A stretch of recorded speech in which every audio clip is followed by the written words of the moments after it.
So well done on completing course one. This is a cornerstone in your career.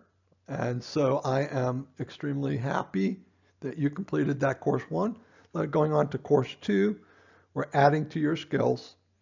And this is the second course, part two, of the patient self-evaluation of phase one TMD treatment progress. The course makes us unique because very few dentists or TMD people do this because we're going to follow up. We want a report card. We want to respond. If we get a C on something, we're an A student. We need to figure out immediately why we got a C and do everything we have to get an A. So well done. Good luck. Again, go through the course several times. This is the way life is. Welcome to the patient evaluation of phase one TMD treatment progress course. This course is focused on a form that the TMD assistant has the TMD patient fill out at every single TMD visit. So often the assistant will come up and say, "Does she have to fill this out?" And I'm like, "Are you crazy? I told you every single visit." The purpose of the form is interesting. It's to provide outstanding TMD care, and I mean really outstanding, and documenting, this means writing down for court purposes, the actual patient experience. In other words, how did the patient really do? And it's in writing.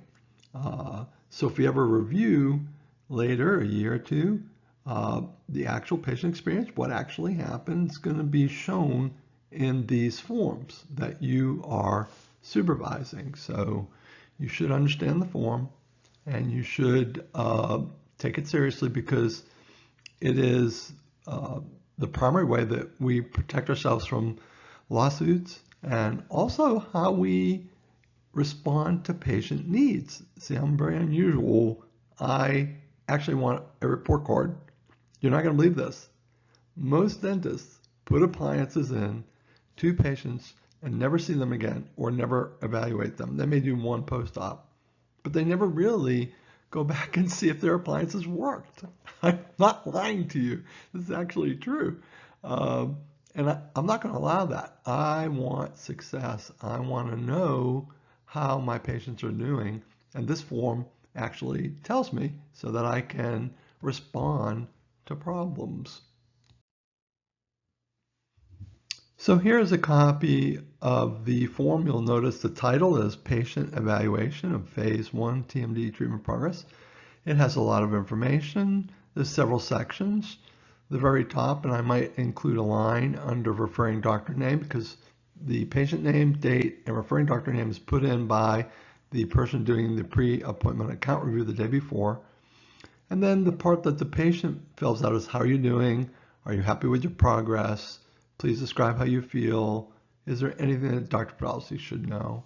And then we have the patient sign, and then you sign. You have to sign. You're a witness. And all the stuff in the bottom for office use only is your area. It's your area. You're a part of the office. So remember that.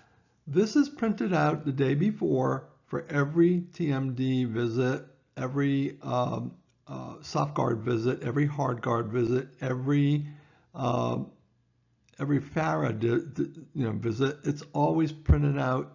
Don't ask me if you should or should not. Print it out, have it ready. Just always assume it's needed and you'll do fantastic. So in your efforts to learn the protocol or step-by-step procedures that we do, you also want to know what handouts we give at each one of the visits. Once you read the handouts and study the handouts, you'll understand why we give them out, because they teach the patient a specific thing at a specific time for a specific procedure. And so this, line on the top of the DHG going to 26 is extremely important. Now the DHG visit itself is the first visit. It's the date that the hard appliance HG hard guard was delivered.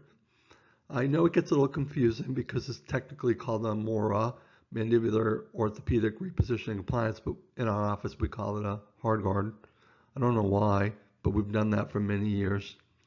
But DHG visit, that's when we insert the appliance that was made on the Galletti articulator after the therapeutic bite was determined. And it is a teaching appliance. It basically teaches the patient to go into that optimal, excellent bite position so that the two joints will heal. We're treating the joints. We're not treating the teeth. Because the teeth sometimes get into funky positions when you put the hard guard in. So at the delivery hard guard appointment, the patient is given exercise 1 handout, and the TMD assistant carefully, one-on-one, reviews the exercise with the patient so that the TMD assistant knows that this TMD patient can perform this exercise at home. There's actually several exercises inside that handout, and you need to know them. You teach them, so you must spend a little time one-on-one, sitting in the house, drinking some coffee, reading this exercise so that you can explain it. You have to understand it in order to explain it to the patient. Now, most patients have nasal, respiratory, and food allergies, and they're advised to buy the Allergy Self-Help book at Amazon. It costs about $5. That includes shipping. That's an incredibly good price. Amazing. And you should read it. Oh, my Lord. So now we're saying, well, Dr. B, I only have so much time. So, yeah, but you're assisting me. You're assisting these patients. You are now a TMD nurse or TMD professional, and you're teaching, and you should know everything that you're teaching. So, 1, read exercise 1 handout. 2, get Allergy Self-Help book and read it. Understand what allergies do to people, and then eventually how those allergies affect TMD patients. Recently, we've also been suggesting that our TMD patients also purchase the Everlywell Food Sensitivities Home Test and then withdraw from eating their highly allergic foods. This is a test where they pinprick their finger, put it on a little card, make 4 little dots of red from the blood, send it off to the Everlywell, and it tells them all the food allergies they have. It's a very cheap thing. You say, well, gee, $160, $159. That's a lot of money, but the ALCAT test is like $1,200. and then it costs to draw blood. So the ALCAT's very expensive. This is a good way to basically get off of some of the foods immediately that they're allergic to. If you read the Allergy Self-Help book, it teaches the patient how to do an allergy elimination diet, but that takes like 1 food every half a week. So you can test 2 foods per week. This Everlywell food sensitivity test allows you to do 96, which is like, oh my God, that's like 50 weeks. It's a whole year of elimination diet testing. Some patients have blocked nasal passages. They have nasal obstruction, which can be seen on their panoramic radiographs. Please refer to the panoramic notes on the TMD examination form to see if the patient needs the sinus and allergy and de-allergizing your bedroom handouts. So in other words, if you look at the full EEX examination, there's a section on there which is panoramic radiograph, and it goes over stuff, and it says that they have nasal turbinate obstruction. Then you're going to want to give these 2 handouts to them. And again, you need to go over the handouts and understand them. You are now a professional. You are teaching them. So you have a big assignment. This one slide gives you a big assignment. You've got to read these handouts: exercise 1 handout, sinus and allergy handout, de-allergizing your bedroom handout. You need to purchase or get a copy of Allergy Self-Help book and read it, and learn a little bit about the Everlywell Food Sensitivities Home Test. Now, we are not a physician's office. We cannot interpret these tests. We cannot make medical recommendations, but Everlywell is over the counter. It's like a home test doesn't involve going to a physician. We always, always, always have a patient who's received a HeartGuard DHD appointment to come back at 1 week. It's mandatory.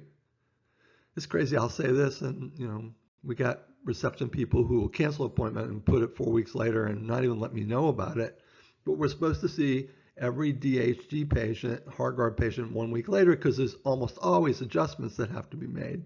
That's why I can't believe that so many dentists put appliances in and never see the patient after that. And we're going to be seeing this patient for 26 weeks. But most people put this appliance in. They think of it like a crown. So they insert the crown and they don't see the crown anymore, right? That's it. You do root canal. You don't look at that root canal again. And that's how most people do this. And I can't believe it. So visit 1. This is the first 1 week postoperative visit after the mandibular orthopedic repositioning appliance was delivered, the MORA. At 1 week, a POHG, a postoperative HeartGuard appointment, is always scheduled after the delivery of the HeartGuard. I always get a kick, a laugh, because the assistant who helps me with the DHG will say, well, what's the next visit? And I'm like, oh my God. They don't know the protocol. Of course, we see the patient 1 week later because we have adjustments to make.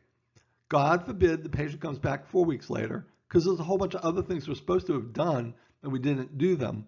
So it is really important. If you see also that one of the front office people canceled the appointment and rescheduled it without our permission and without our knowledge, they're breaking our protocol, and we're not going to take care of that patient as well as we could.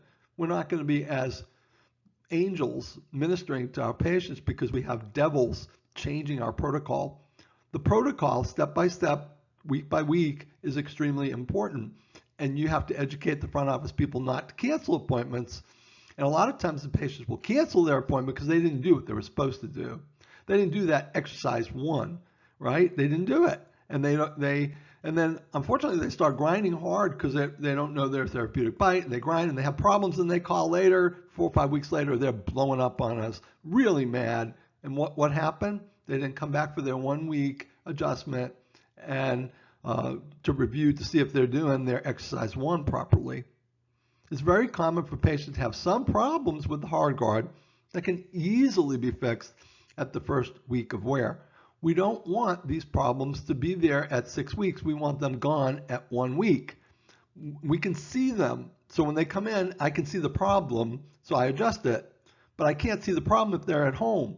And God forbid that problem continues for a couple of weeks and causes the patient pain and problems because they didn't come in at 1 week. And that would be, again, the front office people. And you got to be really tough with the front office people because they will do very bad things to us and get away with it. And you've got to have an opinion and take a stand and make sure that these patients are your patients. So this POHG 1 week, this is a 1 hour appointment scheduled 1 week after the delivery of the HeartGuard, and it is in the assistant ASST appointment book, not the doctor's appointment book, since most of the POHG appointment is performed by the TMD assistant, not the doctor. You do this. You take the measurements. You go over the form, right? This is the form that we're talking about right now. And you start, as you become expert, you know the problems that you're going to see. And you are going to understand them. And you're going to work with me and make the correct recommendations with me based upon your expert knowledge. But the expert knowledge comes with time and learning. So very important, read all these things, understand what's going on, and please help me with the front office, because if you don't, I'm going to cry. I'm going to be like, I can't control my staff members who are hurting my patients, and they don't know. I mean, they do weird stuff. Well, the patient wanted to reschedule. So, well, that's not part of our protocol. Yeah, but the patient wanted to do it, so I did it. I am going to do what the patient wants me to do, even if it hurts them. They wanted me to shoot them in the head, and I shot them in the head because they told me so. You know, it's the crazy attitudes where we get into trouble, and you need to help me, please. you go up and you have a word with the person who did that. Say, don't do that anymore. Patients are very often crazy, and, a lot of doctors say, I don't want to treat any TMD patients because they're all crazy. And that's true of pain patients. There are doctors that just treat pain patients, and years ago, they just give them like 100 Percocets and say, go away from me. Treating a pain patient, I think, is important because if you listen to them, a lot of times their pain is real from a problem that we can solve. But when you hear them complaining, you tend to shut off, like they're just driving me crazy. But what's really important is that legal documentation is incredibly important.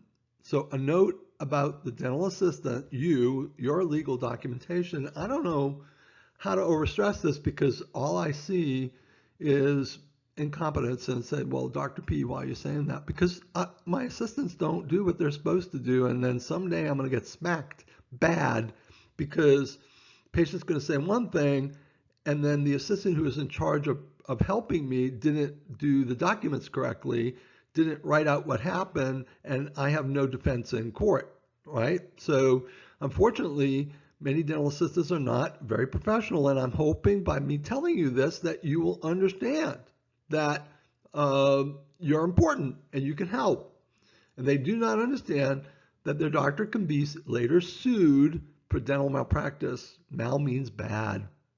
These unprofessional dental assistants do not feel that it's their responsibility to protect their doctor from false accusations. The Bible says that false witness is one of the 10 commandments. Do not, but it happens. They don't protect their doctor from false accusations from patients who later try to sue the doctor they work for. Every handout that is given to a patient, which you do, like Exercise One, must be documented in the charting module patient notes by the dental assistant. I can't get my dental assistants to do this. I don't know why. Why? Ask yourself, are you a jerk?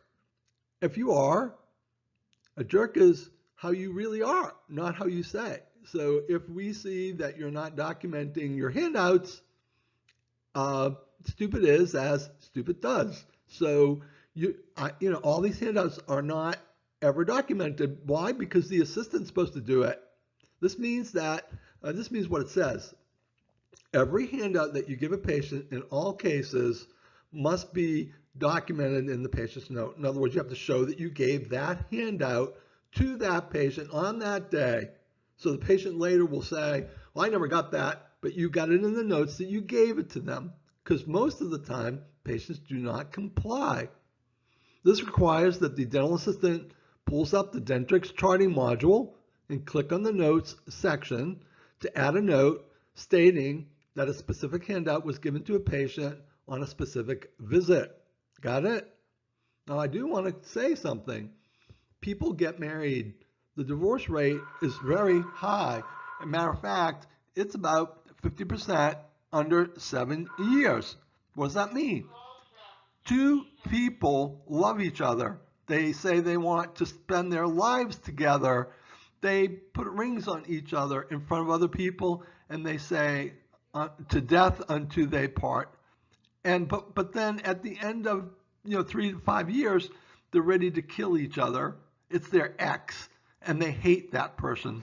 So don't think because you have a great relationship with the patient today that in 3 years you're not going to have a terrible relationship with them later. So always treat a patient as though they're going to sue you, and you'll be fine. You'll be fine. So, we're going through protocols here, and I look at the first 6 weeks as a segment, right? In other words, in the first segment, right? Well, it's actually second. First one would be deliver soft guard. They wear the soft guard for 1 or 2 weeks. Then we deliver hard guard. That's, 6 weeks is the first evaluation period where we watch the appliance, we watch the patient. We don't worry so much about other things. We focus on the TMD, or the temporomandibular also joint problem, the swallowing problem, the pain in the face from the actual muscles from the joints in the face. That's what we're evaluating the first 6 weeks. There's much, much more to TMD than just the temporomandibular joint portion. But we're going to get into more after the evaluation period, first evaluation period, which is visit 1 through visit 6. All right. So a lot of times, I'll have a POHD 1, and I will, if they're having some problems, I'll have them back in another week or 2 weeks. If they're doing fine, they're coming back at 6. Now notice that the number 6 has a underline. Anytime you see an underline, there's something incredibly important that has to be done. Memorize this, whenever you see an underline under a number, there's something incredibly important that has to be done. I don't know what to say, because this is obvious to me and I'm teaching it to you. And sometimes, people will cancel appointments and they'll skip over these highly important numbers. The big legal one is 14, and we'll go over that later. But God forbid they cancel and they put them out at 18. Now we've committed malpractice. It's malpractice. Whoa. The receptionist cancels the 14 appointment and moves it to 18 without our permission and knowledge. And it is wrong. So many ways wrong. And we don't allow it, but it happens because these people will do crazy things to us. The front office people don't always understand. They can't just cancel a TMD patient's appointment. We're part of a protocol, and we've got to keep the protocol. All right, so visit 1 through 6 is a period of time that we're looking at various things. So sleep is evaluated at 6 weeks and 3 months. However, if the patient presents with morning headaches or a tight jaw that does not open well when the patient wakes in the morning, we're going to often make a second appliance, a modified Farah sleep appliance. Modified Farah sleep appliance. So we're going to be looking at sleep. You've got to, we try not to make the modified Farah until 6 weeks, but we're watching the patient carefully to see if they're miserable because they're not sleeping. So we might work on sleep, early. We're making decisions. So the modified Farah is not OSA obstructive sleep appliance. It's meant to prevent the TMD patient from grinding on her back teeth at night and really pissing off her joints. This often and usually does help sleeping. A good TMD assistant makes the modified Farah in our office. So in other words, they use the same Galletti articulator, they use the same therapeutic bite to make a different type of appliance on the same setup. So week 1 through 6, we're looking at maybe allergies. Week 1 through 6, we're looking at nutrition. Week 1 through 6, we're looking at sleep. We're trying to see how they're doing. Typically, we'll have DHG, and then a POHD 1, and then a POHD 6. So these 3 appointments in 6 weeks. Got it? And there are more appointments prior, but this is part of the 1 through 6 segment. All right, so we're done with week 1 through 6. We look at that as a block. We look at the soft guard period as a block. And now we're at visit 6, and we're going into a second block, right? The second block is usually 6 through 14. But at visit 6, some very important things happen. God forbid the front office people cancel the appointment because at 6 weeks we're supposed to do something. See the underline? By visit 6, the patient should have a good mandibular range of motion. Left and right lateral movements should be 8 to 10, and wide openings should be 40 to 50. That's what we're looking at. We're trying to regain the mandibular range of opening, how much they open, how much their lower jaw opens. By 6 weeks, we want normal, 8 to 10 right and left, 40 to 50 opening. That's what we want. If at that point it hasn't happened, we are going to start pushing a little bit more to get those normal readings. That's what we want, because the concept is if the jaw can move normal, then everything's going to heal because everything's working fine. So at visit 6, the dentist specifically checks the range of motion of the patient's head. right? So we have mandibular range of motion, which is the lower jaw movements, and then we have the range of motion of the head, how the head moves, which includes rotation. You rotate to the side, left and right, should be 80, 90 degrees, and bending side to side should be 45 degrees. And I'm going to say probably 2 out of 3 patients have messed up necks. And we know that because their head does not rotate well. So rotation means putting your shoulders up, head straight up, good posture, rotating your head. It should go right to the end of your shoulder on both sides, which is about 90 degrees. If that is not working well, that means that your first 2 vertebrae in your neck, C1, C2, atlas and axis, are not working well. Now, if they can't bend side 45 degrees to the right and 45 degrees to the left, that means that this patient has a problem from C3 through C7. The C means cervical or neck. So this person needs to go to the physical therapist because the physical therapist is going to increase what we call the mobility. All of these joints are locked. They don't move. They're frozen, right? You've ever seen someone has a head problem and they have to turn their whole shoulders left and right because they can't move their actual head. And this is what's happening with patients. Most patients have a limited side bending, which involves cervical neck vertebra 3 through 7. And these people really need cervical manual therapy. So this is treated by a knowledgeable physical therapist trained in cervical manual therapy. So we're going to write a prescription, physical therapy prescription at 6 weeks for 2 out of 3 people of our patients. For what? For cervical manual therapy. Now they go and you just massage it. That's not going to work. We had one, I don't want to say what company it's part of, but I'm really mad at this company. One physical therapist in 10 visits never touched the neck of our patient.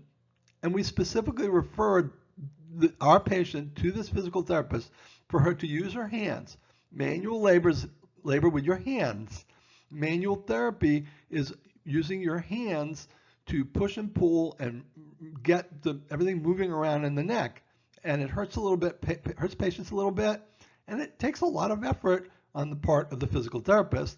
So if a physical therapist has to see 2 patients an hour, 8 hours, 16 people using their hands, like with difficult massage, but we're not saying it's massage, it's physical therapy, it's difficult. So a lot of these people just get lazy and they don't really do their job. And I see this all the time. I want to cry. And my wonderful patients are getting screwed by these physical therapists who just don't care. And this is part of life, isn't it? You know, so we have to be careful.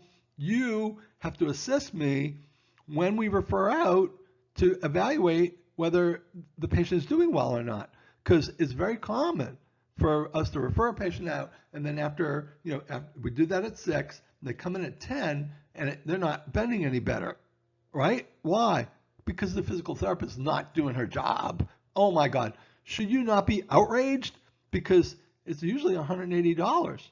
So 6 through 10 would be 4 weeks, 2 times a week. 4 times 2 is 8 times $180. We're talking about what, $1,200, and the patient can't bend her head. So the physical therapist is a thief.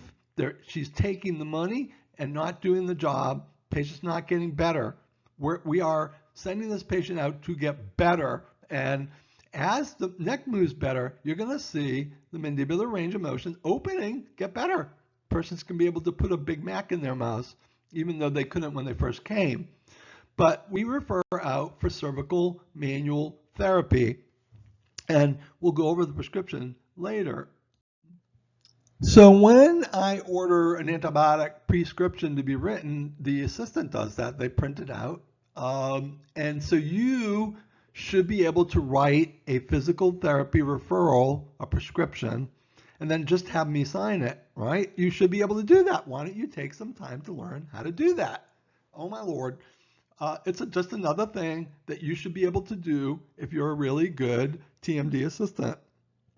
So the TMD assistant must be able to write a physical therapy referral, right, on a physical therapy prescription pad and have the dentist sign it and make a copy of this so to prove in a court of law that we referred this patient for physical therapy. If the patient has a bad neck, she may not be able to open well. If the neck is treated, she'll be able to open well. If the patient refuses to go to physical therapy and they can't open well, the patient did this bad thing, not the dentist. So then what happens is they don't go to physical therapy. They then accuse with their lawyer, the doctor, me, of not doing his job properly. And they really didn't do well because they didn't get treatment of their neck, which causes TMD problems. So I don't know what to say. People don't comply, and it's like, and most people it's $50 for a physical therapy appointment because insurance pays for most of it. So after signing the physical therapy referral, the TMD assistant, after the doctor signs the TMD physical therapy referral, the TMD assistant copies the physical therapy referral and gives the original to the patient. The copy is kept in the patient's chart, and the TMD assistant documents this by writing, and here I've got this in quotes, so this is what you actually write. So write this 1,000 times on a piece of paper. Physical therapy referral written and given to the patient. The importance of seeing the physical therapist was emphasized, and the patient educated on how this neck problem affects TMD. The patient notes section, you want to put this into the patient notes section of the Dentrix charting module for this patient. And again, I don't see this. I don't know why. I want to cry. I'm educating, I'm motivating, I'm teaching, and you have to accept certain duties and responsibilities to work together with me. A lot of times, this TMD assistant won't take the photos, and then he or she completely forgets. Like we go to see the photos, it might be a lawsuit, and I'm looking at the photos, they're not there because the TMD never did it. Assistant never did it. When we look at the handouts, the assistant never did it. And then we look at physical therapy referral, and the assistant never did it. And it's like, why are you working with me? What is it that says to you that you shouldn't do these things? Why aren't you on my side? Why aren't you trying to attempt to get the patient? And ultimately, we want the patients better. But when patients don't get better, they blame me, even though they're responsible. They're paying me a lot of money, and then they don't wear their appliances. They're paying me a lot of money, and they don't do their exercises. They're paying me a lot of money, and they don't listen to a lot of our recommendations. And then they get mad, really mad, and they do crazy things. So please, learn to document.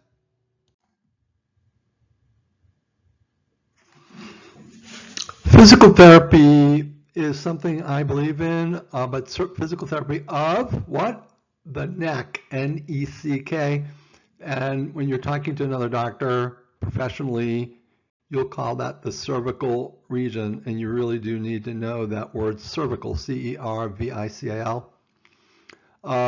When we refer to a physical therapist, we want just one thing done. Physical therapists are nasty pieces of poo-poo. You're going to see it. They want to make as much money as they possibly can, and they will run up the bill tremendously, sometimes 10 visits without even doing anything we said in order to get paid. They'll do 3 or 4 patients at the same time and not provide real therapy to our patients. And this worries me. It really does. So we have to control what they do. By law, they have to go by our prescription, just like when we write a prescription for antibiotics, the pharmacist can't change the antibiotic prescription. They are not allowed to change, but they do. They do it all the time. They do not do what they're supposed to do. So you have to monitor this. And this starts with writing an accurate, very good prescription. You're going to write it. You're going to memorize this stuff. You got to memorize it. Okay? First of all, diagnosis means what's the problem? What's the diagnosis? All right? I put in cervical splinting and then cervicalgia. Algia means pain. So they they have pain on movement of their head, and cervical splinting, that is, we could say, limited range of motion, whatever. It has to do both cervical means neck, cervicalgia means neck, everything's neck. That's all I want them to do is the neck. But when they send you back plan of care, plan is a plan that they plan to do of care for the patient. They slip in stuff. And they try to do more so they can get paid more. And if you talk to the patient, you're going to be really upset, because we just heard recently that they were having a patient bicycle, and so they have the patient bicycle for 15 minutes at $180 that's a $45 bicycle ride. And I didn't send them over for a bicycle ride. I send them over for manual therapy, and we'll go over this. In treatment, manual comes from the Latin word manus, or your hand. Your hands. Manual labor is where you have to dig ditches. Hard manual labor. You're sentenced to that. So manual therapy means, hey, physical therapist, you're using your hands. That's all you're doing. Please, nothing else. Then we say moist heat. And they have a fancy bath that's a hot bath, and they can apply pads that are hot pads on the neck. That's called moist heat, and it's called a hydroculator. I don't know why I'm saying it, because it's going to confuse you. You might want to look it up. Hydroculator. It's a big metal tank with water, and you put these special pads in there, and they absorb the heat, and then you put the pads on the patient's neck. Spray and stretch is a technique to shock and relax muscles in the neck or any part of the body. And then you need to memorize all these. Anything in black here, you memorize it. And then the referring doctor information is me, and you need to be able to spell my whole name, Dr. Mark Allen, A-L-L-A-N, Podolsky. You need to write this out. You just need to be able to write it, right? And then is it the Atlanta Dental Group? No, we just had that discussion. It's the Atlanta Tmd Institute is the referring practice. And then 404-876-8123 is our contact telephone, and the address is 1640 Piedmont Avenue, Atlanta, Georgia, 30324. You got to memorize all these black areas so that you can just write this out. I say, write a PT referral. Boom, you did it. There you go. You memorized all the blocking. You put it in to each section. I'm proud of you. You're helping me. And then you can explain it to the patient too. When a TMD patient's over 65 years of age, they're considered old, right? And the government gives you something called Medicare, which is your medical insurance. I'm over 65, but I have to pay, but they discriminate. If you don't work, you don't pay, but I work, so I have to pay. But most people who are not working, Medicare is free. Medicare, get this, is only for MDs, or at least won't allow dentists. So Medicare does not allow dentists to write physical therapy prescriptions. I can't write a PT prescription for a person over 65 with Medicare. Memorize that, because you're going to listen to this in a minute.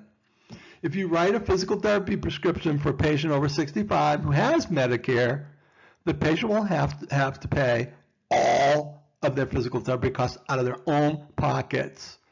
PT Solutions charges like $180. 10 visits would be $1,800.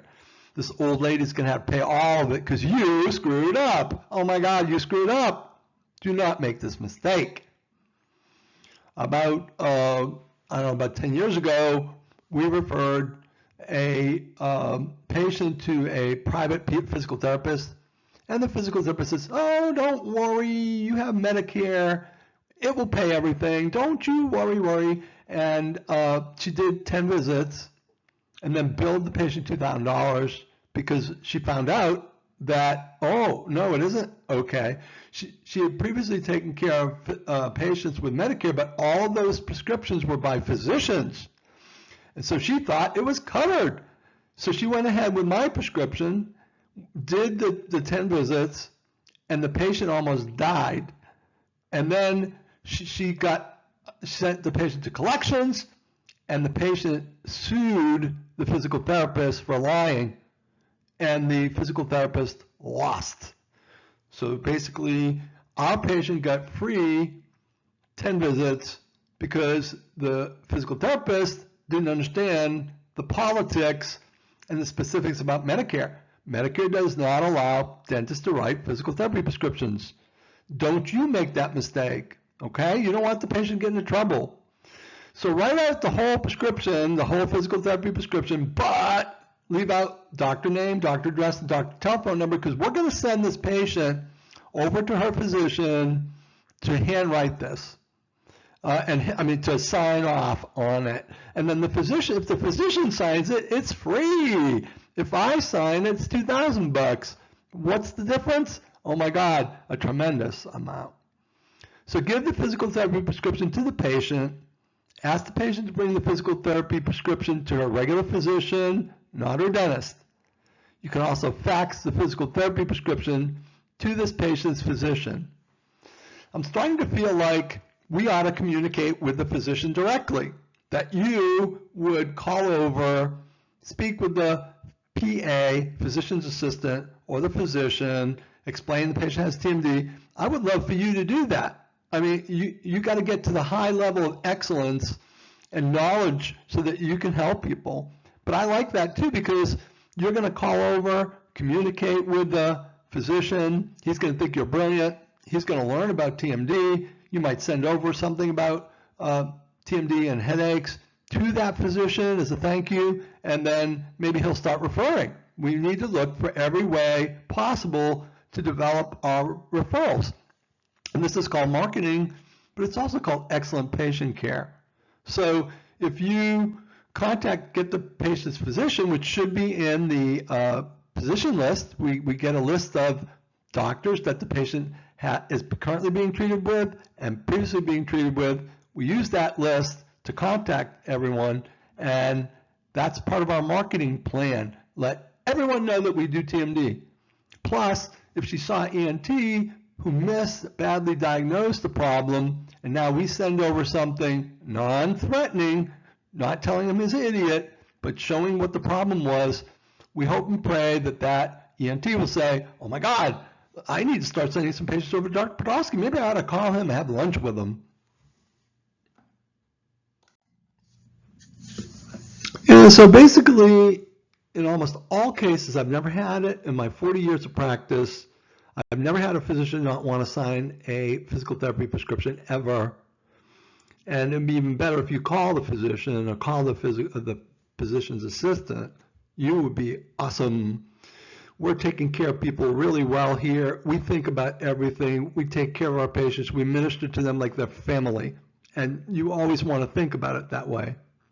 In almost all cases, the regular physician will sign the prescription and Medicare will cover the costs, since the physician, not a dentist, wrote the prescription, the physical therapy prescription.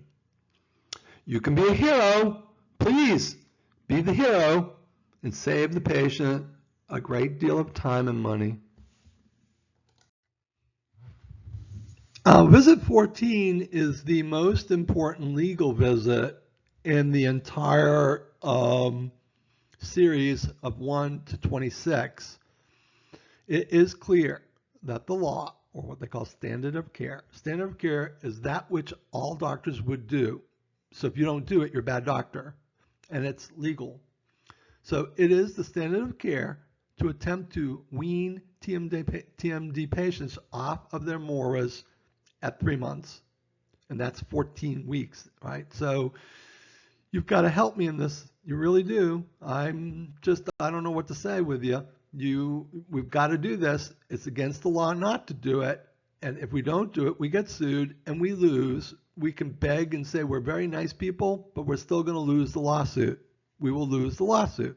And there'll be 10, 20, 30 dentists all on top of my head saying I'm an idiot. And I'm only an idiot because you're not assisting me, right?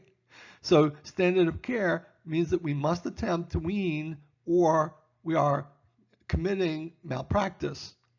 And so what happens if they cancel and don't come in at 14? Oh my God, right? I've had people not show up at 14, right? And then walk in at 21 because my front office staff are incompetent. They're idiots sometimes. You're like, whoa, Dr. P, calm down. I know my son offers me, he says, you can't say things like that. But it is malpractice, and that's what the front office receptionist is doing. and she doesn't understand it, and she doesn't work with you well because you don't care. And you're like, I do care, Dr. P, I really do. Well, no, you won't say bad things about the front office people. You'll just let them run wild and do bad things to good people. And so it's craziness. So essentially, by not going over the weaning schedule at 14, essentially we are breaking the law. So it's extremely important legally that this visit 14 be documented in the patient's chart notes by the dental assistant. The dental assistant does this by adding the patient was advised of the appliance weaning schedule, and the weaning schedule handout was given to the patient and carefully reviewed so the patient understands the process. So this is all really important stuff.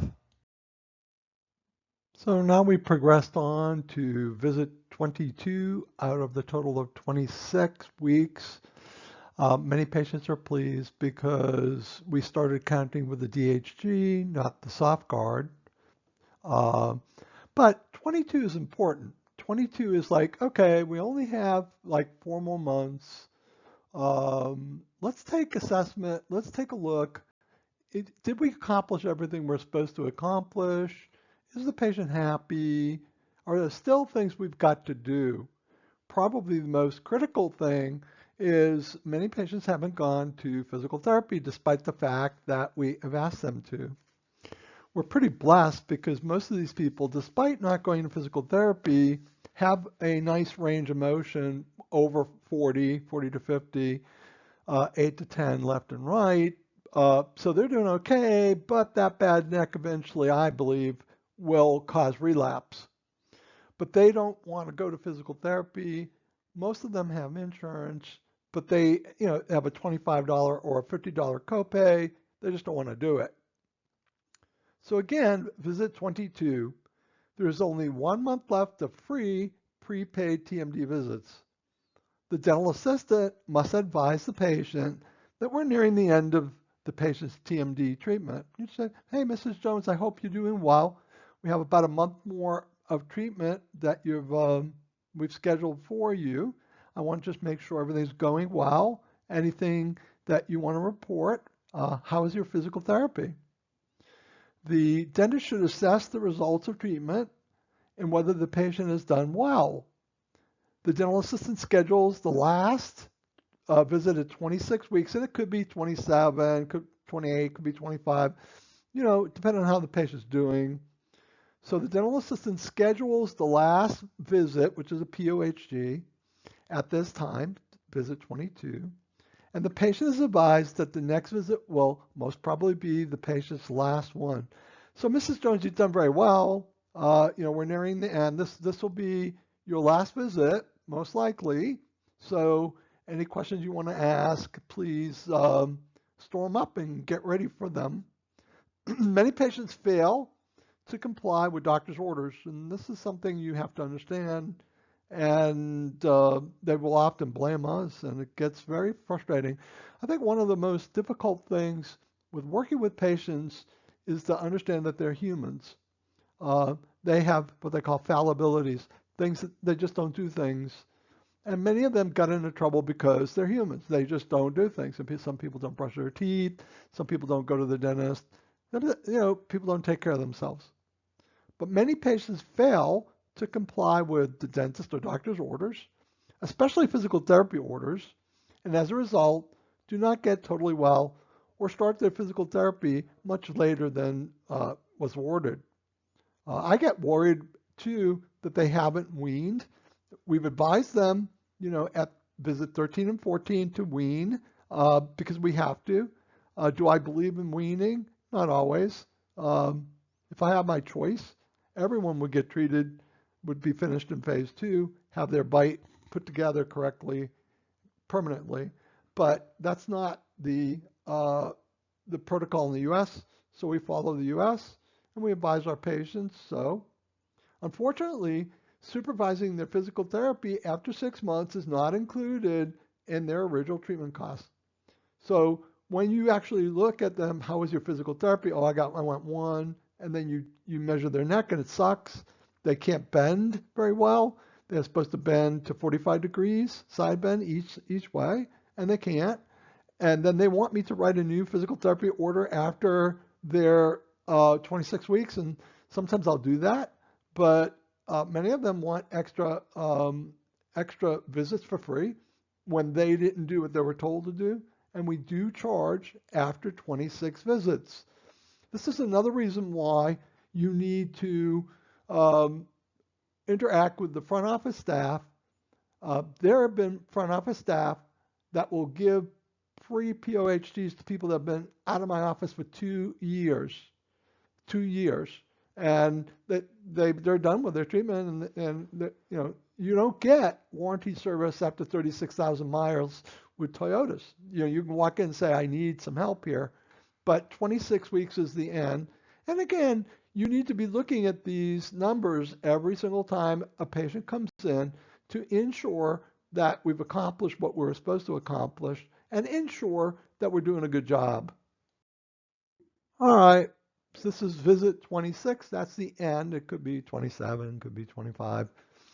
This is the last prepaid TMD visits for this patient. So remember, when they first came in for the CNT, we got started and they paid in full for their 6 months. The reason we have them pay in full is because we've had several times in the past when we've had to bring people to collections and their referring dentist went ape crazy. And we don't accept patients unless everything is prepaid. The reason being that their dentist doesn't like it when we refer them to an attorney's office. And then we never get another referral from that dentist. And so we have to be thinking about the dentist as much as the patient. Okay, this is the last, 26 is the last prepaid TMD visit. This is the patient dismissal appointment. So what is visit 26? The patient dismissal appointment. The TMD assistant gives the patient the managing your TMD condition after treatment handout, and the TMD assistant reviews the handout in detail one-on-one with the patient. We will not be seeing this patient again, we hope. The TMD assistant documents this in writing. So in your notes, in the Dentrix charting module, in the notes, you must document the patient was given the managing your TMD condition after treatment handout, and the handout was reviewed in detail. This is your responsibility. You are dismissing this person for life. Hopefully we won't see them again. We want to give them some tools for survival, and you're just making sure they understand also, well, geez Louise, we're done. And I'm going to say most patients are very happy. They really are. And it's just a wonderful thing. And so please document it. Please sit with the patient and make sure they're doing well. We want to send a letter to the referring dentist also indicating that we've completed the care and we're releasing the patient to the general dentist. The FARA, it's actually a modified FARA after Dr. FARA in Montgomery, Alabama. He's dead now, but he used this particular appliance, which is an upper appliance with a ramp to force the patient's jaw forward when they're sleeping. Dr. FARA used this appliance as his full-time appliance. There's a lot of reasons why I don't like it as a full-time appliance, particularly speech interference. But we deliver FARAs when a patient has a sleeping problem. Okay, so a patient comes in and says, gee, I woke up and I was really tight. I woke up, my teeth hurt. Or we ask about sleep and they're not sleeping as well, and very possibly their tongue is falling back into their throats. And so we make a FARA. Typically, you're going to make a FARA for free It's normally not in the treatment plan because not everybody gets a FARA. A lot of people at the end of 6 weeks to 3 months sleep like babies, and they're just like, they will report to you, I am sleeping so well. I'm having vivid dreams, which is part of REM sleep, deep sleep, deep sleep. Uh, and so, but we do record whether the patient had a FARA or not. The reason being that, at 22, visit 22, we want to see, are they sleeping well? We should have been following sleeping throughout the entire process. We start sleep therapy at usually 6 weeks to 3 months. And that starts with making a modified FARA. So we're going to look at their upper model, see if it's okay to make a FARA. That's why we pull the models every time we see a patient. And then on the bottom, we also want to see if any anterior lower teeth were fractured, because we can't make the FARA if there are broken anterior teeth. But the FARAs are nighttime appliance upper. Please notice only 26 is underlined, since there is no special things that have to be done for the patient during modified FARA wear. It's just a nighttime appliance. They take out their lower appliance and they wear it. And when they wean from their lower appliance, they still wear the modified FARA every night rest of their lives, unless they have orthodontics to finalize and put their teeth in the correct position. So often, especially when we get new employees, new staff members coming in, they start changing things. They do things, well, I think it's good to do this. And it's something that's not part of our system. And slowly but surely, things get mother screwed up. And that happens all the time. What your responsibility is to ensure that the system maintains itself. That's why you're looking at this video. We're trying to standardize everybody on the same page, every patient treated the same way. It prevents us from making mistakes. And it also allows me particularly to completely focus on the patient and not the employees that are not doing their job.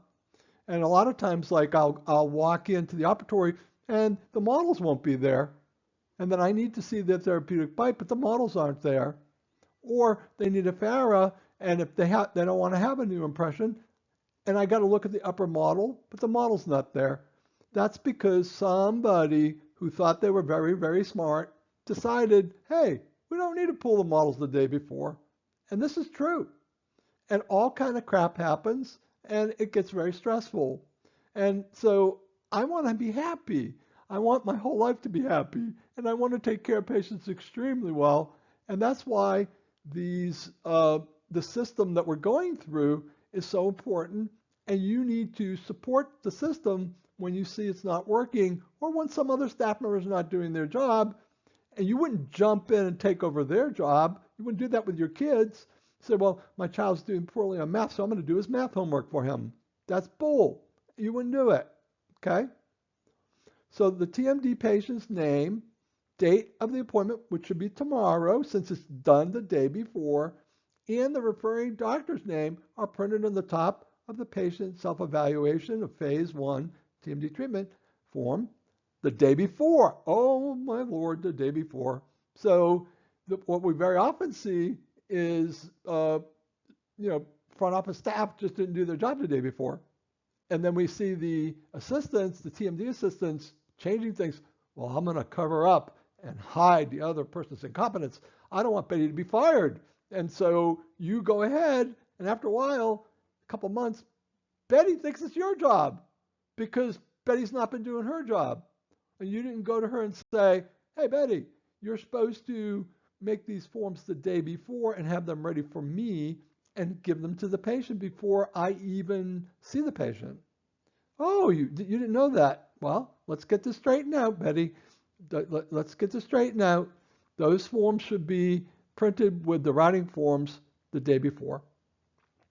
So this staff member, the pre-appointment staff member, the day before, also writes in the dates of the DSG or circles. Yeah, they write in the dates of the DSG DHG and DF, that's a written date, like 3/11/12, 2011, whatever it might be. And this pre-appointment person the day before also calculates the number of weeks since each date and circles the appropriate number on each line. Got it? So the most important calculation is the number of weeks the patient has had since the DHG. That's how our whole system is designed to follow the hard guard. Got it? So basically, you look at the patient ledger, the Dentrix ledger, and you look for the DSG appointment, put the date in there. You look for the DHG appointment, put the date in there, and then look for the DF appointment, put the date in there. Now you got 3 dates on the bottom of the patient self-evaluation form. Got it? And then she has to calculate how many weeks, right? You get to a calendar if you have to, and you click on April 3rd, April 7th, April 14th, and you just calculate the number of weeks, then you circle that number of weeks, and that is done by the front office staff member, not the TMD assistant, the day before. And that doctor's name needs to be on it. So if you see it, no doctor's name, we got a problem. Very likely, no one even put the referring dentist into the Dentrix referring system, and we're just screwed. And people screw up. And we have to be able to later send a letter to that doctor. We don't even know who the referring doctor is because the front office staff member wasn't competent enough or concerned enough to put the referring doctor's name in the referral area. So these are things that, as we all work together as a team, we stop these things from happening. So here's the top of the form, patient evaluation of phase 1, TMD treatment progress. This is how they're progressing. You'll notice that the name of the referring doctor is so important that we put it just below the patient's name. This has to be determined the day before, and we always get the referring doctor's name. If you see a patient and you do not look at this form and there's no referring doctor name up there, you're not doing your job. I'm so aggravated. And we slip into mediocrity. I had a professor, George Pryles, he said, we teach you excellence because we know you're just going to slip into mediocrity. In other words, being average. But then he said, if we taught you mediocrity, what would you slide into? And so we're trying to teach you excellence. And that referring doctor is probably more important than the patient because the patient's going to go away. We're going to finish the patient's care, but that doctor will still be there referring to us for 10 or 20 years. The doctor provides us with sustenance, food, because the doctor's referring patients to us. We have to honor that doctor, and I want to know who referred this patient to me because I'm treating the patient, but I'm also treating the doctor. Some doctors need an awful lot of attention, want reports all the time, and some do not. And I need to know who they are. I also want to thank the ones that are sending me lots of patients. I am blessed by them personally, and I need to know their names. I also need to know what type of doctor that person might be. So if it's an oral surgeon, I'm not going to be referring that TMD patient back for a crown to the oral surgeon. We need to know the referring doctor's names. And it's done the day before by the pre-appointment account review person at the top of the TMD patient evaluation of phase 1 treatment progress form. Every single patient for tomorrow has a writing form printed the day before. If the writing form is printed in pink, not in pink, in purple, it means the person owes money. You must bring that patient to the front desk. So a lot of times there'll be a purple sheet where someone owes us a great deal of money. You see the purple sheet, you have to, and you're supposed to bring that to a front office staff member. The front office staff member is supposed to be ready at the front desk because that is the protocol. And when they're not, you talk to the office manager because you're being let down. You don't need that kind of stress that you've got other people in the office who are not following protocol and working with you. But the patient self-evaluation of phase 1 TMD treatment form is placed immediately behind the patient's regular Dentrix writing form for tomorrow's visit. So to a Dentrix writing form, you hover over the appointment, you right-click, it comes down, and you said print writing form, and you print it. And it basically gives information about the patient. Any missing information can also be seen on that writing form.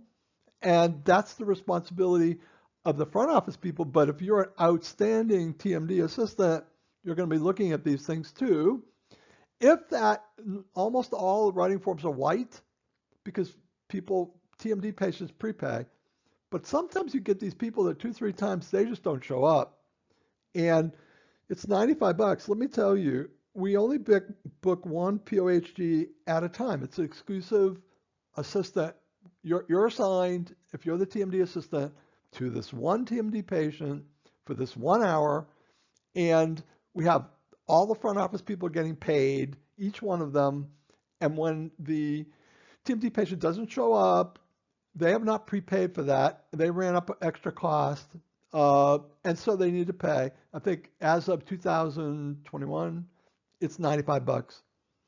So you need to bring that patient. If you see a purple writing form, you bring that patient to the front desk to collect that no show, no call fee. This is important. And if you're brain dead and you're a numbskull, you're going to let this all happen. And then the person will just say, gee, I can cancel whenever I want to, however I want to, no problem. And because you personally don't bring that patient to the front office for the collections of that fee, then I lose money and you want to raise. How crazy is that? How crazy are you? You know, you're letting that patient abuse me because you got paid totally for that 1 hour. You're not going to come up to me and say, well, Dr. P, I feel so sorry for you. I know you had a lot of expenses, like $411 during this hour. I'm going to give you my money for this hour. Just take it off. I'm going to log out and I'm helping you out, Dr. P, because I love you. And people don't do that. So you have the writing form, which is white, Dentrix writing form for the appointment. All Dentrix appointments have a writing form. And then behind it is the patient self-evaluation that was already filled out. So upon arrival, the receptionist gives the patient self-evaluation of phase 1 treatment form to the patient with a blue pen. Blue because blue looks different from black. And when you look at it, you know the patient filled it out because it's blue. But if the patient did it in black, whoever's looking at that form might mistake it as being filled out by the pre-appointment staff member. So please, blue pen. And the patient fills out her portion above the for office use only. So the bottom part of the form is only for you to write in. If you see them writing in it, talk to them, talk to the patient. You know, hey, this area is for us to write in. If you could write above that, we'd be very appreciative. You know, and again, the for office use only area is filled in only by the TMD assistant and front office staff. So you can see there's a line across the top and it says for office use only. You're part of the office, right? And we tell the patient, do not write there. And you've got some sections. You've got the range of motion section, the wearing Mora presentation. You know, are they wearing the Mora when they came in? If they're not, that's a bad sign.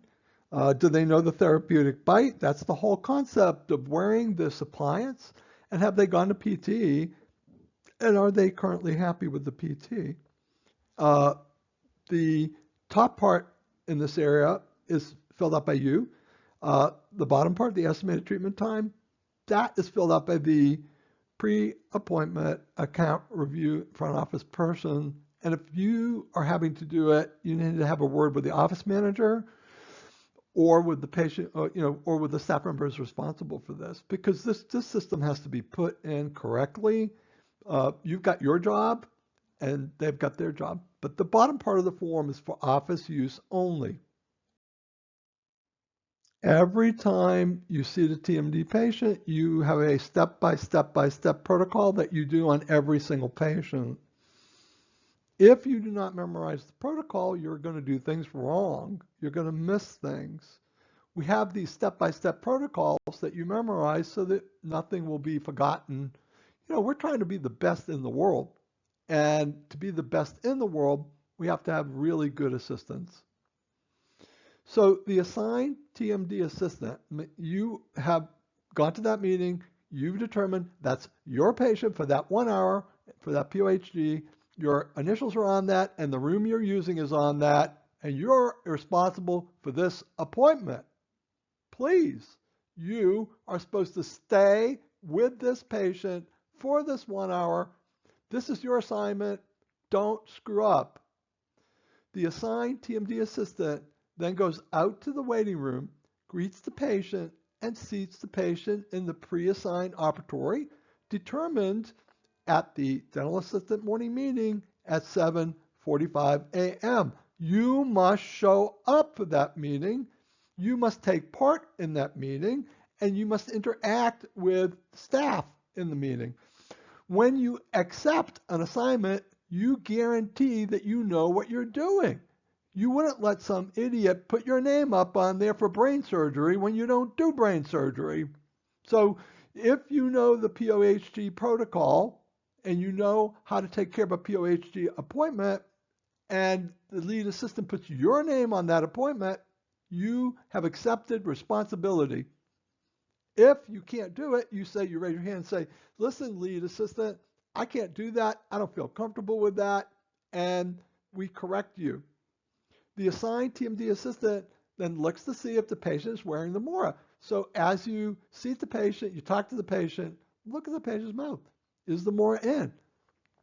The assigned TMD assistant asks the patient to take the Mora out. Could you take your Mora out for just a moment? I'm going to take your measurements. Then the assigned TMD assistant takes the mandibular range of motion measurements and writes the findings on a yellow sticky placed on the top right-hand corner of the patient's self-evaluation phase 1 TMD treatment form. The reason you put it on the top right side, you're not going to believe this, the patient has all this writing in there, and then a really rookie TMD assistant will put the yellow sticky in the middle over the patient's writing.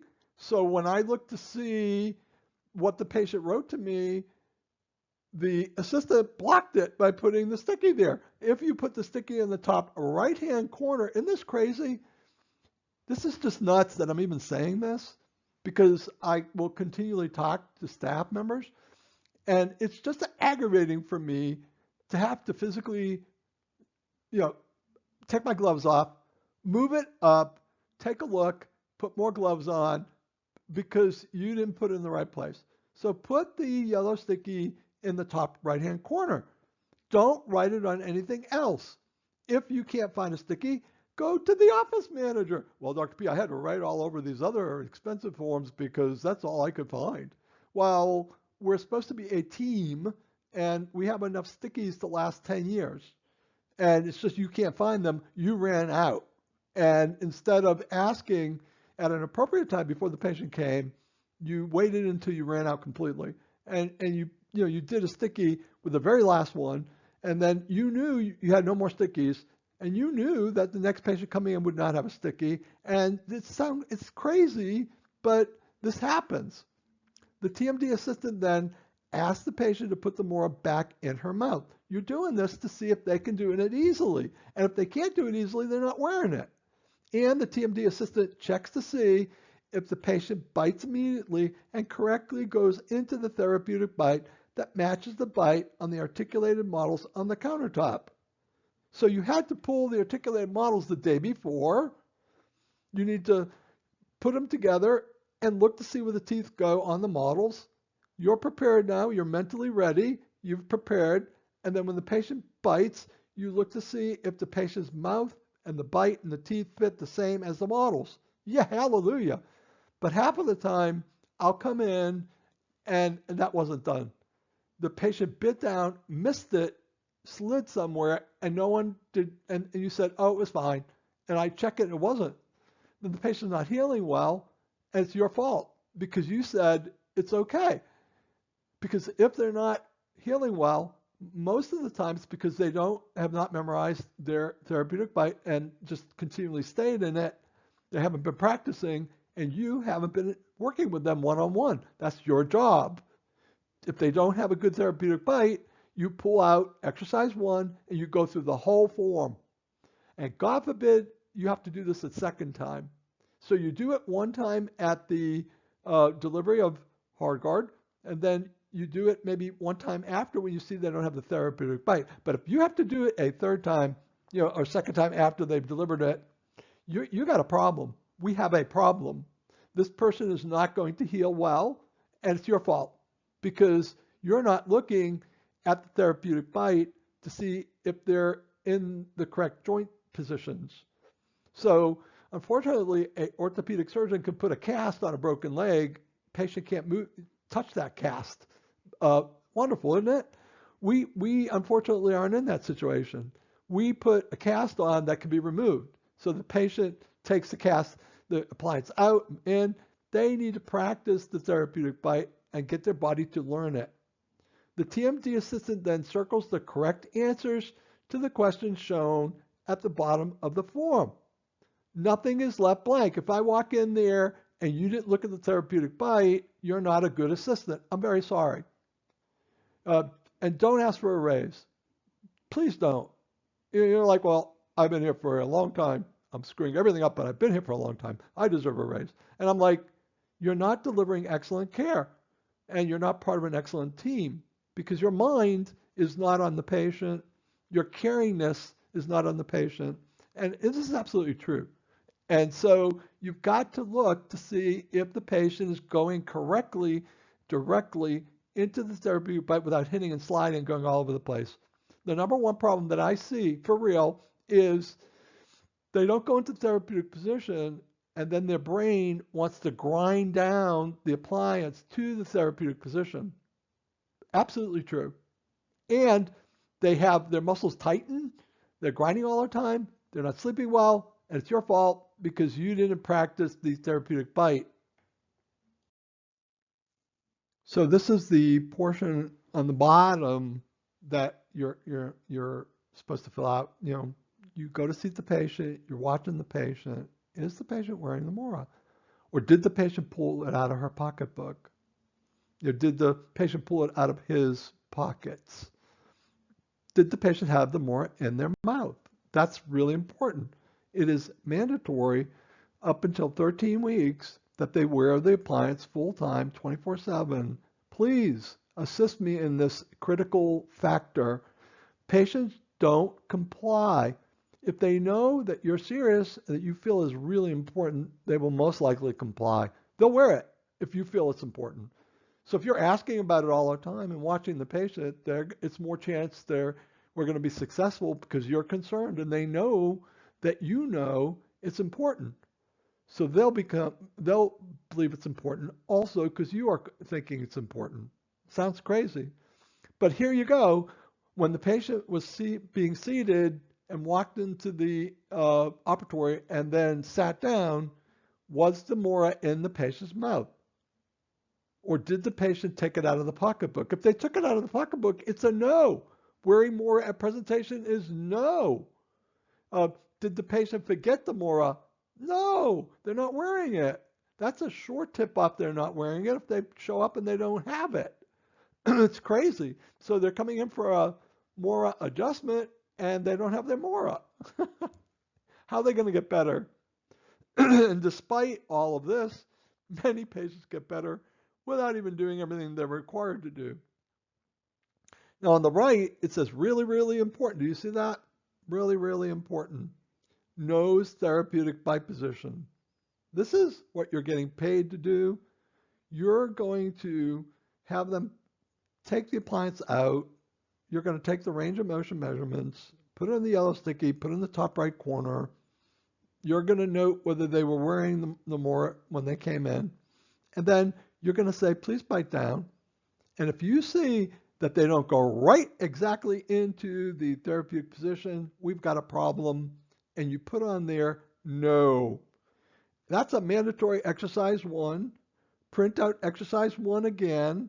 It's mandatory that you don't get lazy on me and that you actually sit with a patient with a hand mirror and go over it.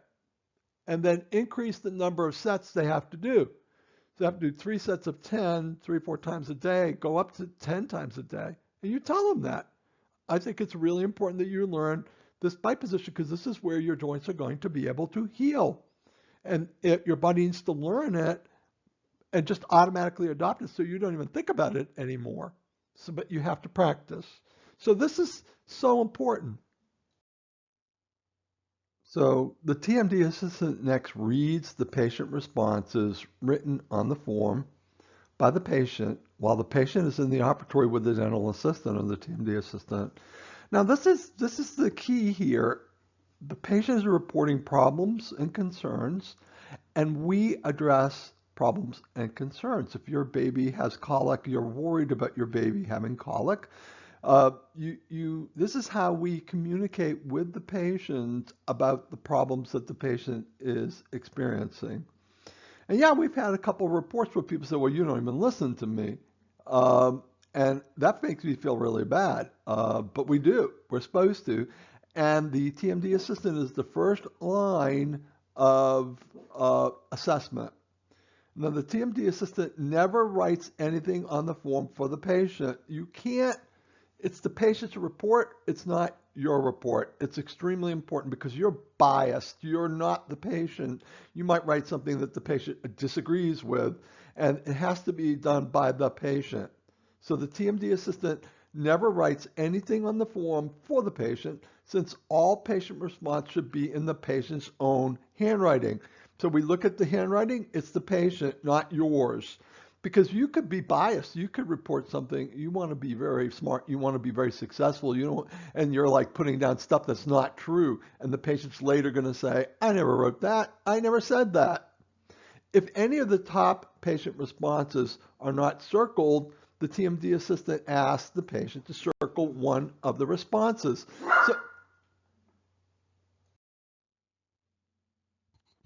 So here are the top responses. Basically, it's probably the most important question that we're asking the patient every time they come in. Like, how are you doing? Right? Is your sense of well-being improving? Are you sleeping better? It's generally, how are you doing? Are you much better? Better? Same? Worse? Or much worse? And I'm going to tell you if a patient circles worse or much worse, you bring this into the room. I mean, the assistant evaluates the patient, sits with the patient, takes range of motion, puts it onto the sticky, then brings it to me and says nothing to me while I'm with another patient. Now look at this, and if I see worse or much worse, I need to come in and do a figure. I need to come in and think, what is going on? I got to use my brain to find out what's going wrong. Is the patient not wearing the appliance correctly? Is the patient not wearing the appliance at all? Is the patient doing some destructive things? Is the patient not sleeping well? Is the patient grinding on one side because there are buccal bites? What is going on? I want to correct it. I want a happy patient. I desperately want a happy patient. This is the whole reason that I'm a doctor. So when they circle same, I am concerned. And I'm definitely going to investigate because some people are just very kind and they'll put same when another person in the same situation will put much worse. But I want to get a sense of how this patient is doing, and you must make sure that one of these is circled. Like the most amazing thing, I don't think some of the TMD assistants ever look at these forms. And they don't consider it their responsibility to improve the patient's welfare. And they don't. They're just doing a job. They're getting paid per hour. They're not into excellence. They're not into making this other person heal. And you need to be thinking about this. This is your plight in life. This is what you're doing. This is not just a career. It has to do with helping others and their spiritual existence, because you can't have any spiritual existence when you're in pain all the time. So what you're doing is extremely important. One of these responses must be circled. That's why you see the patient before I do, to make sure that that form is filled out. So you become an expert at this TMD patient evaluation of phase 1 treatment progress report form. That's what you do. You're an expert at it, kid. And if you manage it correctly, 1, you make sure it's filled out. 2, you make sure it's signed. 3, make sure you sign it. Make sure that everything is correctly filled out. You're going to manage this, and you're going to get so good that after a while you will be able to know what some of these problems are and assist me. But first things first, the TMD assistant, after it is completely filled out, correctly, the TMD assistant then brings the completed form to the dentist, wherever the dentist is, and non-verbally, this means shut up. I don't want you talking about another patient in front of another patient. Don't do that. What's the matter with you? And it's like, a lot of people do this, and I don't know, I don't know. Oh, Dr. Jones, Mrs. Peterson, who you did a hysterectomy for, is bleeding very badly in operatory 1. Please come and take care of the bleeding. It's like, what is going on with your brain? Please do not talk about one patient in front of another patient. Nonverbal means shut up, show the form. And so often, someone will come in to me and say, patient in 1, POHG, and I'm like, what is the matter with you? Where's the form? Did you do your job? Bring the form to me. And it doesn't happen because people get distracted and they just don't do their job correctly. And you're supposed to, bring that completed form to me and then non-verbally show it to me. The TMD assistant is silent because HIPAA, Health Insurance Privacy, Portability and Privacy Act, requires privacy. Don't break privacy codes. Don't break privacy. Don't talk about another patient in another operatory. That's wrong. What's the matter with you? Don't do that. If the patient did not immediately bite into the therapeutic bite, which is you're supposed to assess that, the assigned TMD assistant prints out Exercise 1, intensively reviews the handout, the Exercise 1, with the patient, and helps the patient practice Exercise 1 with a large hand mirror. You must have a hand mirror because the patient has to do it, not you. I've actually seen TMD assistants say, bite, okay, good, bite, and there's no mirror. I want that mirror. You do not have to ask me to do this. If you see immediately they're not biting in the therapeutic position, you automatically, A, print out an Exercise 1, B, bring it to the patient, read it with the patient. Yeah, patient might say, well, I read it already, but they didn't do it. So there must be something they didn't understand. Let's go through it again. You go through it again. You can do this while we're waiting for me to come into the operatory. Got it? That's the most common problem that we see, and you could do this, right? But also on the bottom, as we discussed, you're going to say patient did not know their therapeutic bite, right? And you're now documenting this case as a patient that may not be complying, because most of the time, I'm going to say 95% of the time, they don't know their therapeutic bite. They haven't been A, wearing their appliance, or B, they're not doing the exercises, and then the liquid swallow exercise with Exercise 1. They're just not doing it, right? Because people don't do what they're supposed to do. You love this patient so much that you're going to make sure that this patient does what they're supposed to do. So I'm just going to quickly review 2 types of cases that will depress you, we're going to get a lot of negative responses, problems, and those are workers' compensation, where someone got injured on the job and they're not at work, but they're getting paid, and they are possibly even suing their employer for a cash settlement. And other ones are legal cases, like accident cases where a trucker hit somebody, or they fell down at Target or whatever it might be. I'm not, whatever it might be, wherever they might have had, there's an attorney involved, there's a lawsuit. And in order to get a big settlement cash given to you, you have to be a sick puppy. You need to go in front of the court crying and all twisted up. And if you go in and you walk in, you got new clothes on, new purse, and you're smiling, your hair's done, your nails are done, they're not going to give you a settlement. They're not. The jury's not going to give you anything.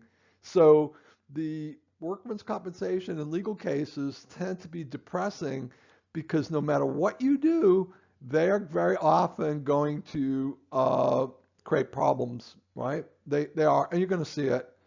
And not only that, we have to deal with the workman's compensation insurance. And I'm going to tell you, we've had $9,000 cases for huge amounts of work that we did out over 4 or 5 years not paid.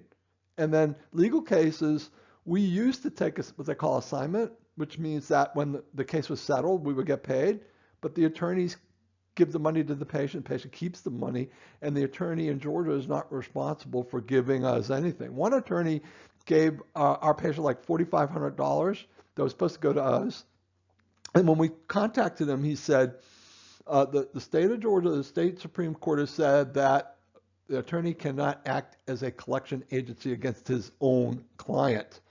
So which means that when we do, some sort of a contingency where we're waiting for a settlement, we don't have to be paid. It's up to the patient. So again, we accept TMD patients who have been hurt at work and who are covered under a workman's compensation insurance policy. We may change this. We also take case liens against TMD settlements. We stopped doing that. I'm putting it down here. We just stopped doing it because we never got paid, ever. I'm just going to tell you, people keep the money. They don't care. This is a terrible world. We heal and minister and love and spiritually help other people, and they turn around and keep money because that's all it is. We also, we don't do this anymore. We also take case liens against TMD patient settlements where a TMD patient has been injured, usually during a motor vehicle accident. We stopped doing it. We never got paid. People kept the money. The attorneys treated us rudely. It is terrible. Most of these patients do not get better because if they get better, their benefits stop. In other words, I got hurt in this car accident and I can't go to work, but I want to get $15 an hour at home doing nothing because I can't work because I'm so badly hurt. So their benefits stop, or they're going to lose their court case. They want to look sick. And after they get sick, they're miraculously, most get amazingly better after settlement, and they don't return. We never see them after their settlement because there's no reason for them to return. They were only coming so that they could get proof of injuries, so they could get more money. During their treatment, they complain and they write really negative things so that these negative comments will help them win their cases. But what they don't know is it gets us depressed because I am there to help people, and these people don't want to be helped. And there are other instances where people don't want to get better, and it gets pretty difficult. These two we can identify right up front, right? We know that they're involved in a lawsuit or that they're a workman's comp patient. Sometimes, wives want attention from their husbands, and the husband responds only when, and this is just I probably shouldn't even say this, it's called secondary gain.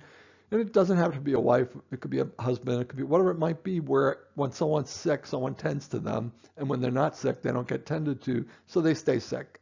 But these two cases, heads up, because, of course, it's a bad day in the office when someone makes a negative report and says much worse.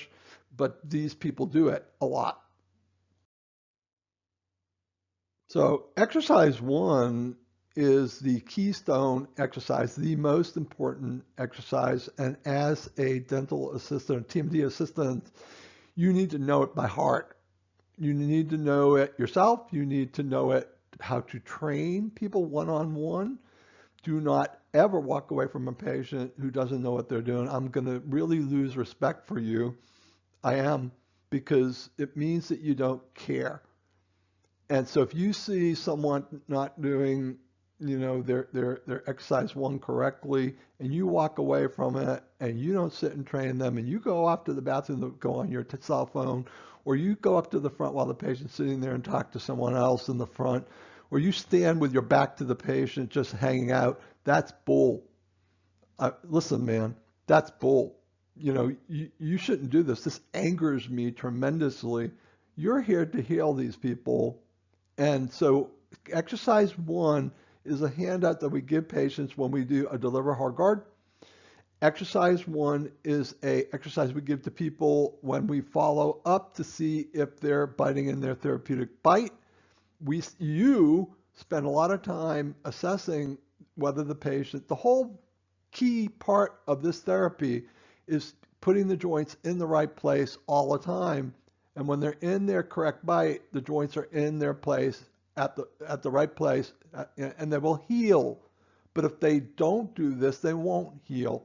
And you'll start seeing these negative reports, and you'll see, hey, patient has not been doing what they're supposed to do. They're human beings, and you should minister to these human beings and know that they're what we call fallible, that they make mistakes, but you need to be there to coach them, pick them back up, and teach them again, get them back on the straight and narrow. So I suggest, I'm reading this with you, and I suggest that you take this home, and read it. It's one page and a quarter. It's not a whole lot of stuff, but you need to understand it, right? And you need to be able to understand it yourself fully so that you can teach it to the patient fully. You need to be able to actually apply this information so you can watch the patient and see if they're doing it correctly, right? Because ultimately, it's a piece of paper. What's important is that they can do this exercise, to actually do it. So if this was something about how to throw a baseball, and you read a page and a half on how to throw a baseball, and you memorize it, you know how to throw a baseball fantastically, but then when you go do it, you can't do it because it's all about throwing the baseball, not about the paper. So here, this is about the patient biting in the correct therapeutic bite that we determined so they can heal. So got it? So TMD exercise one, most important, number one, training your jaw to get used to your new bite. Your new TMD appliance positions your jaws, upper and lower, into a new position when you bite into the TMD appliance. Your upper teeth fit into your appliance when you bite, and this fit changes the position of your jaws when you bite into the acrylic.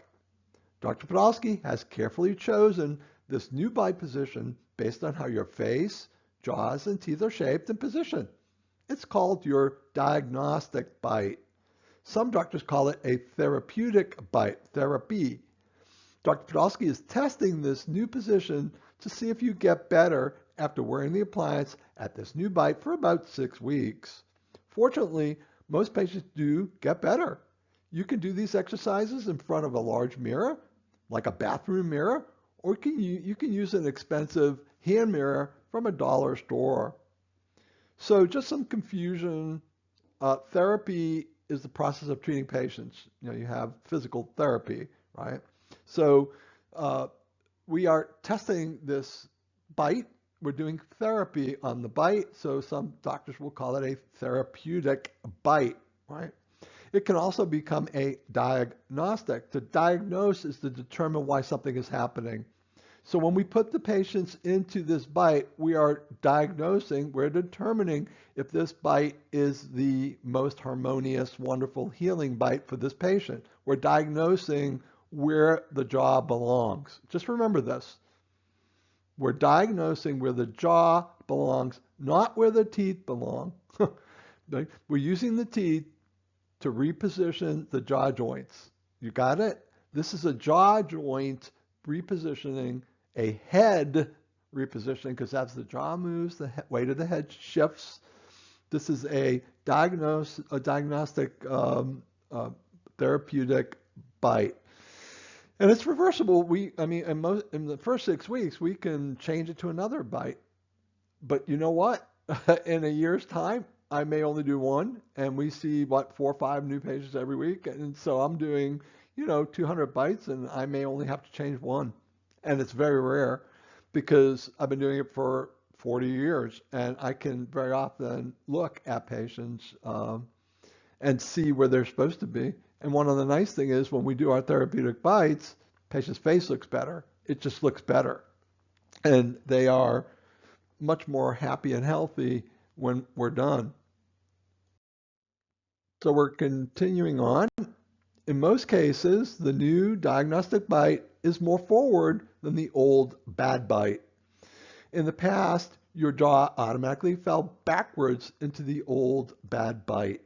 These exercises help train your jaw and your brain is getting trained to know where your new bite is. Your goal is to train your jaw muscles to become comfortable in the new diagnostic bite and to effortlessly, this is a key word, effortlessly and automatically go into your new diagnostic bite when you open and close. So this is really important. I'm going to talk, the brain is specifically the mesencephalic nucleus is learning this bite position and will hold this jaw in the position that it feels it should be in. So when you stand up, your body is actually determining where you need to stand. This is something you should understand. Get it? Understand? But your brain, your spinal cord, your brain stem is all figuring out what you have to do. And I always say, close your eyes, put your finger on your nose. Everybody can close their eyes and put their finger on their nose. So your brain knows where your nose is, your brain knows where your fingertip is, and it can put it right together. It's amazing. So the brain needs to learn this new bite position, and the theory is if the jaw's in the right position, the muscles will relax because the muscles don't have to work hard anymore to get the jaw joint off of the ear. So there's no pain in the jaw joint because the jaw joint is in the right position and the jaw muscles can relax. You got it? It's very important. The jaw muscles can relax because the lower jaw is in the right position and the muscles are all angled correctly and they have correct length. Everything's wonderful.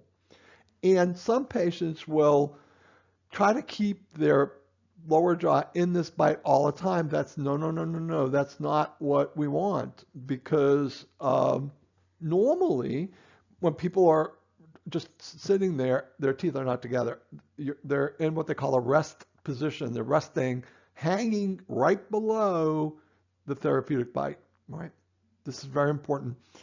So that's what we want. We want them to hang below the therapeutic bite automatically without them thinking, because the brain will make them do it. So in a normal human being, when you have something called maximum intercuspation, when the teeth bite into place, the jaw will hang right below the maximum intercuspation, even if it damages the jaw joints. Because biting is important for life. Chewing is important for life. So the body makes a choice. We'll damage the joints so we can eat. And what we want to do is put the jaw in the right position. So, because today we don't worry about eating, right? We have plenty of food. It's already pre-prepared and cooked, and there's nobody starving, right? So this having to have the right bite to eat and kill, we don't do that anymore. So again, let's go on to the second paragraph. Place your appliance in your mouth and bite into it. Look into the mirror to see how your lower teeth fit into your TMJ appliance. Open your mouth a few inches and then close back into your new diagnostic bite. If you bite correctly, your teeth should fit back into the appliance exactly the same way as before. If your lower jaw has trouble finding your new diagnostic bite, keep repeating the exercise until you can easily find the new diagnostic bite. You have to train. Training. Use the mirror to guide your teeth into the new bite each time you close. You should discontinue this exercise when you are comfortably and easily able to get into your new diagnostic bite without using a mirror. So I do ballroom dancing, and we're pretty good at it. We used to be, and we would do a figure, where I would maybe twist and dip the young lady down and it looked pretty. I would extend and she would extend and it was just beautiful. And when I first learned this, it would often be awkward and I'd make mistakes and didn't feel comfortable. But then you practice it. You practice it and practice it and practice, and eventually your brain learns the pattern. And they call that in dance muscle memory. So it's not the muscles that are memorizing, it's the brain. The muscles are dumb. They contract and relax by nerves that are controlled by the brain. But as they do this exercise more and more and more, their brain will learn this. And it takes exercise. It takes developing muscle memory, as we say in dance. So if they're not doing their exercises, they're not going to learn this bite. If they're not wearing their appliance, they're going to be biting into their old maximum intercuspation, which is causing the problems. So the brain gets confused. It says, most of the day, I'm not in the therapeutic bite. I'm in the maximum intercuspation, the old bad bite. And I'm going to bite into there. Okay, that's where I have to stay. And then she puts the appliance in. Oh, that's a different one. Oh, do I have to stay there? Oh, I have to stay there now. Wait a minute, but I don't have to because she's going to take this out. I'm going to go back to my old one. I have to remember my old one because most of the time she's got it out. And the brain gets confused. The brain needs to be told that the therapeutic bite is the bite by the patient wearing this thing all the time. You got it? And they have to practice, practice, practice until they get a beautiful dance figure, which is keeping their jaw positioned in my therapeutic bite so that both of their joints will be healthily, very healthy, and they will be able to heal. There'll be more blood coming to them. There'll be no pinching of any nerves. Everything will be wonderful. So we're continuing on to the next two paragraphs, and we're reviewing this. And this is something, everything that you learn about the MORA, the mandibular orthopedic repositioning appliance, all of the theory, everything boils down to really this exercise. And that's how important this is. And if you do this well, you're worth your weight in gold because you are going to help people. If this is important to you and you minister to people this way through this exercise, you're going to help people. And I really mean this. I'm not exaggerating. At first, open and close slowly, but as you become more comfortable, open and close a little more normally. Do not open fast. Do not jerk your mouth open or closed. Repeat this exercise 10 times in a row. This means successfully 10 times in a row, and then take a rest. Then do a second set of 10 and take another rest. Finally, repeat the exercise 10 more times. This is referred to as 3 sets of 10. Do 3 sets of 10 for 3 or 4 times each day and report your results to the TMD assistant at your next visit. So we're giving them homework. Will they do it? Will they do it? You're going to ask, how did it go? Were you able to do much of the exercise? What exercise? Uh-oh. What exercise? Uh-oh. Bite. They're in the back. They're not in the right bite. They weren't doing the exercise, right? So they should talk the talk also, like 3 sets of 10 perfectly. And I probably need to change this to say successfully. Repeat the exercise 10 times in a row, successfully getting into the bite position each time. You have to start over again if you miss it. So you're asking questions, how often were you able to do the exercise? This is critical. Maybe we need to put this into the form in general to follow up, but I kind of make it default to you. It's one of the things that you do. You are looking at the therapeutic bite. Nope, they're not in. Are they doing the exercise? Nope, they're not. I need to pull out exercise 1. Almost always, and there are some exceptions, usually with old women that just are disoriented. That's really one of the most difficult things. But almost all, and that's like 1 out of 100. You can teach exercise 1 to almost anyone, but they have to do the exercises. This is not a permanent exercise. You do not need to continue to do this exercise after you've learned to get into your new bite by yourself and without a mirror. So people are gonna, what we try to do very often, we can't do it all the time, but I would say that 80%, or let's say 75% of the people, when they go forward, they're touching their front teeth, and they can feel their upper tooth hitting their lower tooth, and they know when they're in their therapeutic bite because that feel is the same all the time. They've learned it. This is not a permanent exercise. You do not need to continue to do this exercise after you've learned to get into your new bite by yourself and without a mirror.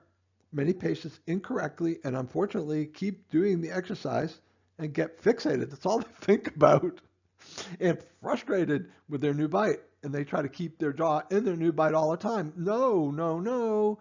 We want the brain to register this bite as their personal bite, their personal maximum intercuspation. This is where the cusps fit together.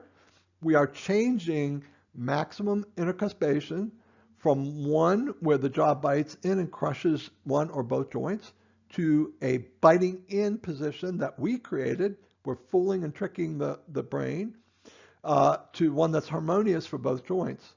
And once they learn how to get into that bite and they've adopted that bite, they're going to rest right below it. That's nature.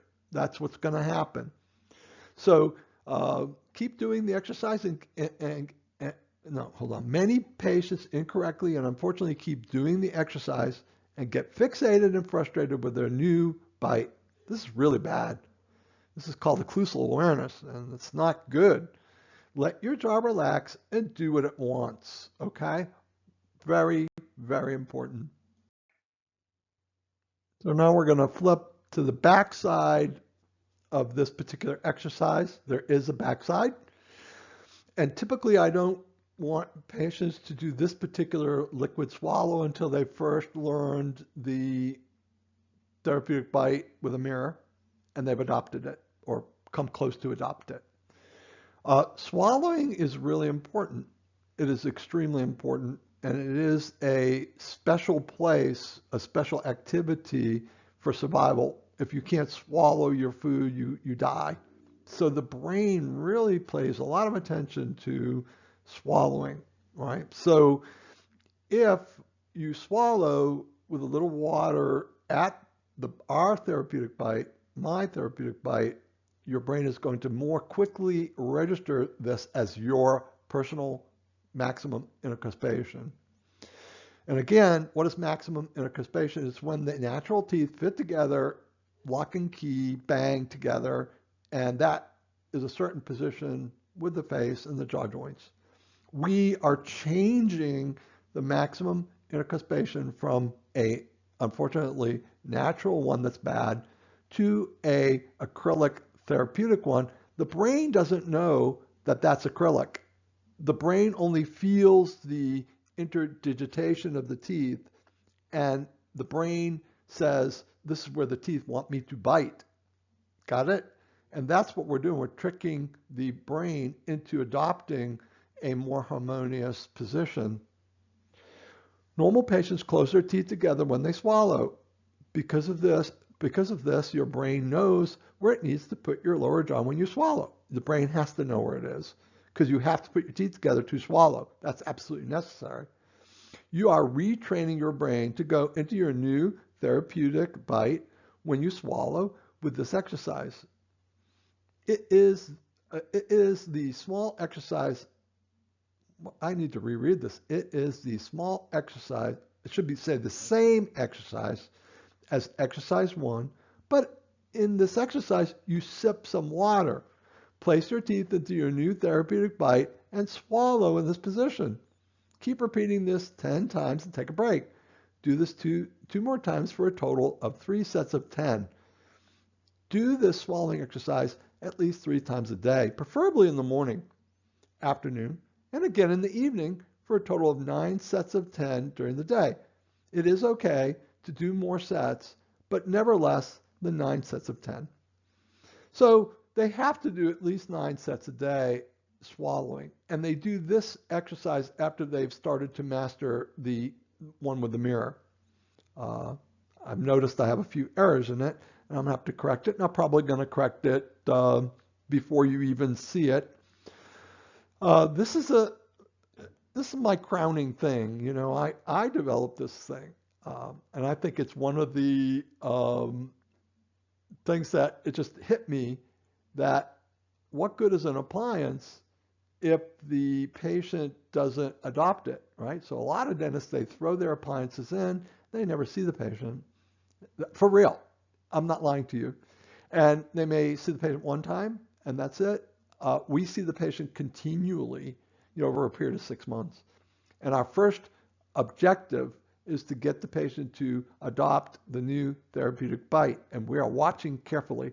That is your first mission. Mission one, you have signed up for a SEAL Team 1 to save the world. And your first mission with this patient is to make sure that this patient bites into the therapeutic bite and relaxes below the therapeutic bite. I've given you your mission. Let's get it accomplished. So this is the completion of the second part 2, second module of the POHG series. This is a key course for you. I want to thank you for doing the course, and let's continue on to the next module.